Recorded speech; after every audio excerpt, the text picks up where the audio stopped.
Ternyata inilah sumber cahaya dari tubuhnya kunang-kunang. Kunang-kunang pergi ke dokter serangga dan memintanya mengganti senter lamanya dengan senter yang baru. Ini adalah mahakarya sejati teknologi dan keterampilan. Senternya itu tidak memerlukan tombol apapun. Kunang-kunang bisa mengendalikannya hanya dengan pikirannya. Awalnya, kunang-kunang ini sangat senang dengan cahaya barunya lalu pergi ke pesta. Tapi di tengah jalan, senter tuanya itu padam dan dia terpaksa mendarat di tengah rumput. Ia mencoba mengetuk-ngetuk senternya itu, tetapi tidak terjadi apa-apa. Mungkin saja senternya itu pecah. Ia pun berpikir, apa yang harus ia lakukan sekarang? Rombongan teman-temannya terbang ke pesta juga, dan terbang melewati kunang-kunang yang meminta bantuan. Namun pada akhirnya ia hanya mendapati ejekan dari kawan-kawannya. Mereka mengolok kunang-kunang yang tanpa cahaya. Saat itulah ia menyadari siapa teman-teman sejatinya. Tak ada yang bisa ia lakukan, lalu ia pergi ke pusat penelitian. Di sana ada seorang dokter serangga yang sangat pintar, yang baru saja sedang makan malam dengan tinta dan penanya. Hal itu ia lakukan untuk menyerap lebih banyak pengetahuan. Kunang-kunang tanpa cahaya ini pergi ke dokter itu dan menceritakan semua keluh kesahnya. Berharap sang dokter bisa memecahkan masalahnya. Sang dokter sejenak terjun ke samudera pengetahuan, lalu berkata, jangan khawatir, solusi akan segera ditemukan. Aku akan menemukan sebuah cara untuk membantumu, pikir dokter serangga itu dan menemukan sebuah ide. Ia mengambil senter, membongkarnya lalu mengeluarkan bola lampunya dari sana. Lalu mengambil lampu yang rusak dari kunang-kunang dan memasang yang baru, yang lebih bertenaga dan terang. Ia kemudian menggunakan sayap kunang-kunang sebagai penerima sinyal. Lampu itu tidak memerlukan kontrol manual dan bisa dinyalakan saja hanya menggunakan kekuatan pikiran. Kunang-kunang ini merasa senang lalu terbang ke pesta teman-temannya. Ketika ia terbang, teman-temannya itu iri melihat bahwa cahayanya menyala jauh lebih terang daripada cahaya milik mereka. Mereka yang marah kemudian meraih tongkat dan mengusir kunang-kunang itu. Bahkan tanpa rasa bersalah, mereka memukulnya sampai membuatnya terjatuh.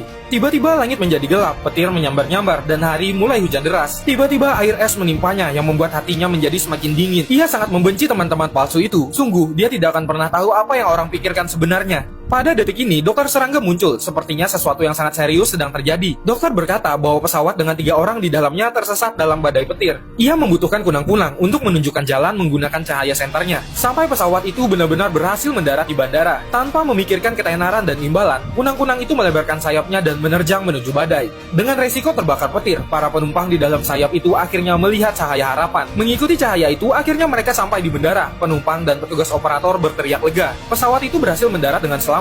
Prestasi besar kunang-kunang memenangkan pengakuan dan kekaguman semua orang yang ada di bandara. Kunang-kunang sangat merasa bangga karena ia telah berhasil membantu orang-orang.